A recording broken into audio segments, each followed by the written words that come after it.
Manchester United have beaten Aston Villa 2-0 today in what is the final game of the season. And surprisingly, we actually played well today. In fact, surprisingly, we dominated the game from start to finish. And when's the last time any Manchester United fan watched a game of football where Man United played at Old Trafford, played at home against a team above us, fighting for Champions League football, and we can say that from the first whistle to the last whistle, we dominated them?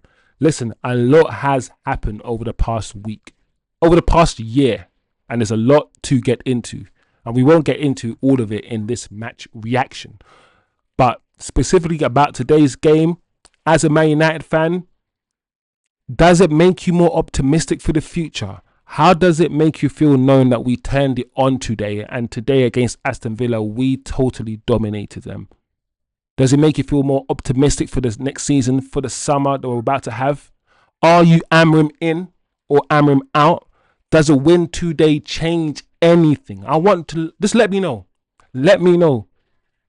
Because I've always said we need to contextualize things at this football club. Against Tottenham, we were actually a better team against Tottenham. We lost the game, but we were the better team. Against Aston Villa, we were the better team and we won the game. We didn't create too many chances against Tottenham, but how many chances did Tottenham create against us? They scored a very jammy, fluky goal. So if we contextualize the Tottenham loss, listen, it burns me, it hurts me to lose to Tottenham. It does, and we shouldn't be losing to Tottenham. But if you contextualize it, are you going to give the manager more time? Are you Amram out? Should he at least get a transfer window, a summer? Or are you going to say that he hasn't done enough with the players that he has, so why does he deserve a transfer window?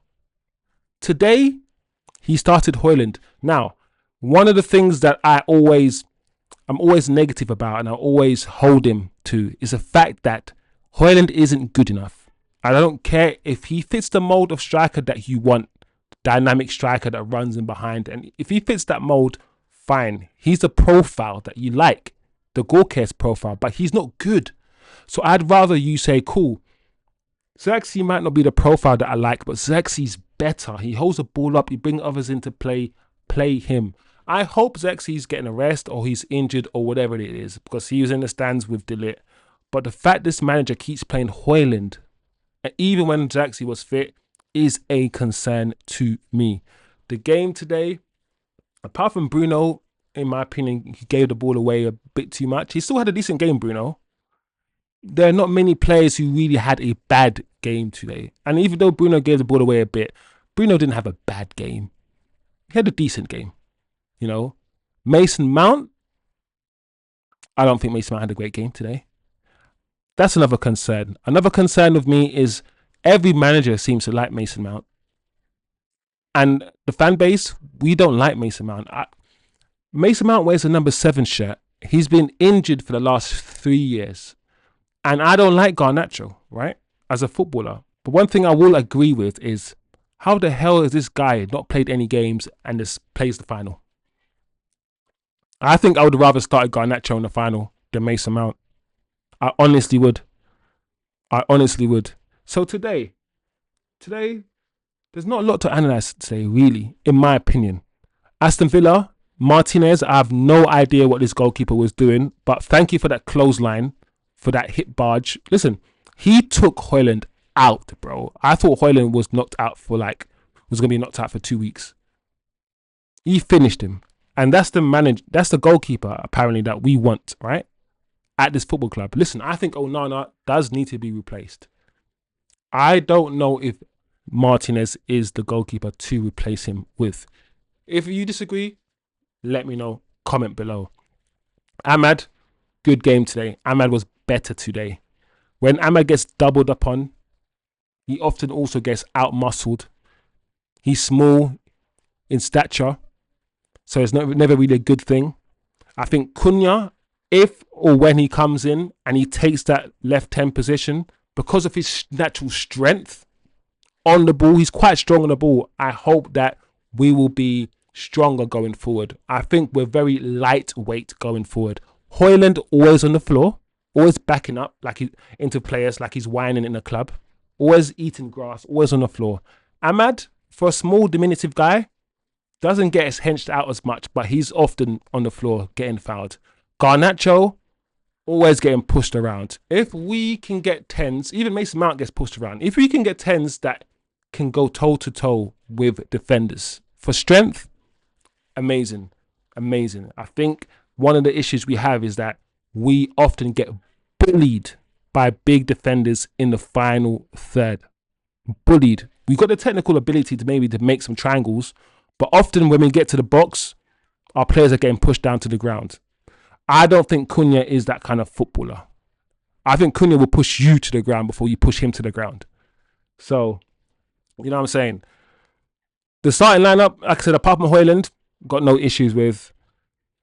This is the last game of the season, and we managed to turn it on for the fans. Now, you could say that we wouldn't have won if Aston Villa didn't go down to 10 men. I disagree. I think we created enough chances in the first half before they went down to 10 men to win the game. We hit the post. Dalot hit the post. I know Bruno had a few shots. Ahmad, I think, had a shot. We had a few opportunities to score and we didn't take them. Second half, of course, they went down to 10 men in the first half. In the second half, we played against 10 men and we scored our 2 goals. Could have been 3, could have been 4. Goal scored is an issue for us, and that's something that we do need to look at in the summer. All in all, I can't really complain in the final game of the season.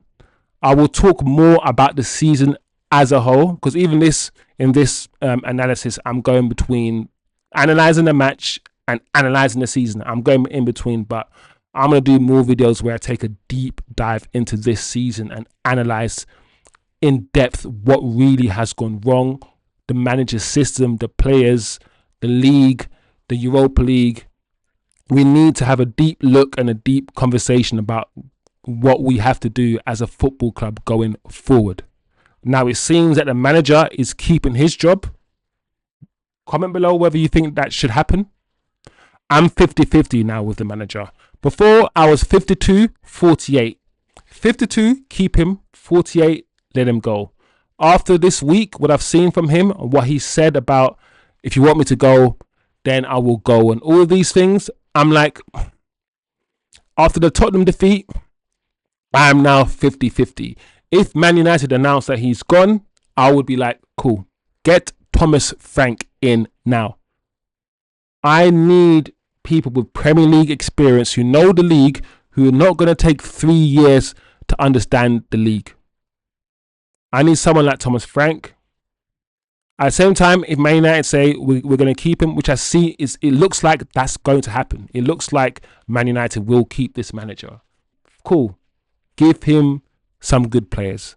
Take away a lot of this crap. Lindelof, Hojlund. Listen, if we can get good money for Bruno and we've got a good replacement lined up, sell Bruno. I feel like even if Bruno is a decent player for us, for this to be a rebuild, a fresh start, I think Bruno, the person who's the centre, who's the captain, the person who's led us for the last 3 or 4 years, at least maybe 5 years, he needs to go. He does. Mason Mount, we can't get rid of him, but he should be going. Garnacho, gone. Yeah? These are the players that definitely, in my opinion, need to go. So, all in all I can say is decent victory, good win, but this summer is the most crucial summer in Manchester United's recent history. Because I always got to remind people that as much as we improve and we sign players, other clubs are signing players too. So if we improve by 10% and another club improves by 20%, then that's a negative 10%. We've actually gone backwards. So we need to get this right this summer, or otherwise we are in trouble as a football club. We're already in trouble as a football club. This is the worst we've ever been. Financially, without Champions League money, without Europa League money, without all of this money coming in, all of the cuts that have happened so far by Ineos, all the staff cuts that don't really amount to much. I mean, firing 100 staff to save £1 million, that £1 million is like one player's wages for like 2 months. So the players are the problem. And then that's why I feel like the likes of Antony and Sancho will probably go if we can get money for them, because they're on about 150, 200 grand a week in wages. And they will be replaced by players on cheaper wages for sure. So to summarize, good game. Not the best game, but we kept the ball well, moved the ball well. Runners off the ball, overlaps, underlaps, players moving around in different positions. I saw one-touch football in the final third. We played decently against an Aston Villa side who are fighting for Champions League football. So if this manager can build on that performance today, if he can build on that, add 4 or 5 quality players, even in Bremo or something like that, then I believe this team can go from 17th to top 8 next season. I've seen it done. I've seen Chelsea go from 12th to top 4. I've seen Nottingham Forest go from second half of the league to think where they're now, 6th or something. So we've seen it. It can be done, guys. So let me know what you guys think of the game as a whole. Are you optimistic for the future? What do you think of the season so far that we've had this season? Ruben Amorim, Ineos. Let's comment below, guys. Let me know what you think. Subscribe to the channel if you want to have deep, in-depth football talk. No nonsense talk about biases and I hate this player and all this thing. Just football talk. Just pure, fresh love of this damn sport. This sport that gets us crying, gets us angry, gets us mad. This stupid sport that we all love so much. Just football talk, bro. Yeah? So yeah, big up yourselves, people.